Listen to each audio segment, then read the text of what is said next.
Systematic review কীভাবে লিখতে হয় সেটার উপর বেস করে কিছু পয়েন্ট আউট করছিলাম। তো সেখানে প্রথমত সিস্টেমেটিক রিভিউ লিখতে হলে অবশ্যই তো আমাদেরকে টপিক সিলেক্ট করতে হবে যে কোন টপিকের ওপর আমি হচ্ছে সিস্টেমেটিক রিভিউ লিখতে চাই।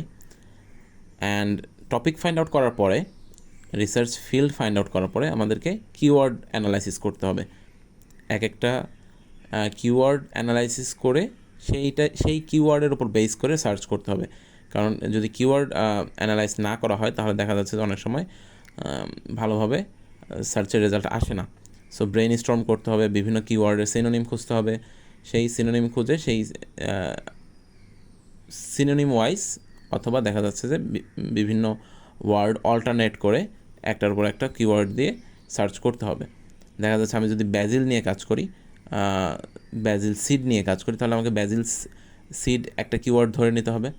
অ্যান্ড ব্যাজিল সিডের কোন পার্টটা নিয়ে আমি কাজ করতে চাচ্ছি, নিউট্রিশনাল অ্যানালাইসিস করতে চাচ্ছি নাকি হেলথ বেনিফিটস করতে চাচ্ছি নাকি ওভারঅল করতে চাচ্ছি। যদি ওভারঅল করি তাহলে আমাকে কিওয়ার্ডের ভিতরে কিন্তু ব্যাজিল সিড, এটার সায়েন্টিফিক নেম, এটার নিউট্রিশনাল অ্যানালাইসিস অ্যান্ড অথবা শুধু নিউট্রিশন দেওয়া যেতে পারে, ঠিক আছে, অ্যান্ড হচ্ছে হেলথ বেনিফিটস। তো মোটামুটি এই কিওয়ার্ডগুলো ইনক্লুড করে কিন্তু আমাকে সার্চ করতে হবে। এভাবে বিভিন্ন সাইট আছে সার্চের জন্য, গুগল স্কলার, রিসার্চগেট বা আদার্স যে পাবমেট আছে, হ্যাঁ। তো বিভিন্ন সাইটে যেয়ে ওই কিওয়ার্ড ওয়াইজ সার্চ করতে হবে। অ্যান্ড সেকেন্ড পয়েন্ট হচ্ছে ইনক্লুশন আর এক্সক্লুশন ক্রাইটেরিয়া। সিস্টেমেটিক রিভিউ লেখার ক্ষেত্রে অনেক সময় বিভিন্ন স্টাডি কে ইনক্লুড করতে হয়, আবার অনেক সময় বিভিন্ন স্টাডিকে বাদ দিতে হয় ক্রাইটেরিয়ার উপর বেস করে। এখন আমি যদি চিন্তা করি যে আমি শুধু হচ্ছে বিগত 10 বছরের উপর ডিপেন্ড করেই সিস্টেমেটিক রিভিউ লিখবো, তাহলে কিন্তু আমি 10 বছরের বাইরে কিন্তু কোনো পেপার নিতে পারবো না। সো এটা একটা ক্রাইটেরিয়া।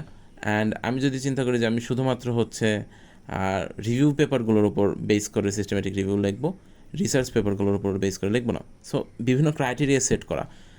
দেখা যাচ্ছে যে যেই পেপারগুলো পিডিএফগুলো অনলাইনে অ্যাভেলেবেল, অনেক সময় প্রিমিয়াম অ্যাক্সেস চায়। সো সেই ক্ষেত্রে যেগুলো আমি মানে টোটাল হোল পিডিএফ পাচ্ছি না সেগুলোর বাদ দেওয়া, অ্যান্ড যেগুলো হোল পিডিএফ পাচ্ছি সেগুলোকে ইনক্লুড করে আর কি সিস্টেমেটিক রিভিউটা রেডি করা। সো বিভিন্ন ক্রাইটেরিয়ার উপর বেস করে কিছু ডাটা ইনক্লুড করা, কিছু ডাটা বাদ দেওয়া, এটা হচ্ছে ইনক্লুশন আর এক্সক্লুশন ক্রাইটেরিয়া। এরপর হচ্ছে অ্যান্ড অর রিসার্চ। অনেক সময় দেখা যাচ্ছে যে আমরা যদি দুইটা কিওয়ার্ড কোটেশনের ভিতরে দিয়ে অ্যান্ড দিয়ে সার্চ দিই অথবা অর দিয়ে সার্চ দিই, তখন ভিন্ন ভিন্ন রেজাল্ট আসে, ঠিক আছে। অ্যান্ড দিয়ে সার্চ করলে দুইটা কিওয়ার্ডই একসাথে শো করবে, যে দুইটা কিওয়ার্ডই কোন কোন পেপারের ভিতরে ইনক্লুড আছে সেই হিসাবে রেজাল্ট দেখাবে। অ্যান্ড যদি অর দিয়ে সার্চ দেই, হয় হচ্ছে ফার্স্ট কিওয়ার্ডটা দেখাবে অথবা সেকেন্ড কিওয়ার্ডটা দেখাবে, ঠিক আছে, অথবা বোথ কিওয়ার্ডটা দেখাতে পারে। সো অ্যান্ড অর দিয়ে লিখে সার্চ করে আমি যদি এটা আর একটু ভালোভাবে দেখা যায়, আমি একটু আগে বলছিলাম যে ব্যাজিল সিড, ধরেন সিড হচ্ছে একটা কিওয়ার্ড, সিড, এখানে হচ্ছে অর লিখলাম, অ্যান্ড যদি বলি যে নিউট্রিশন,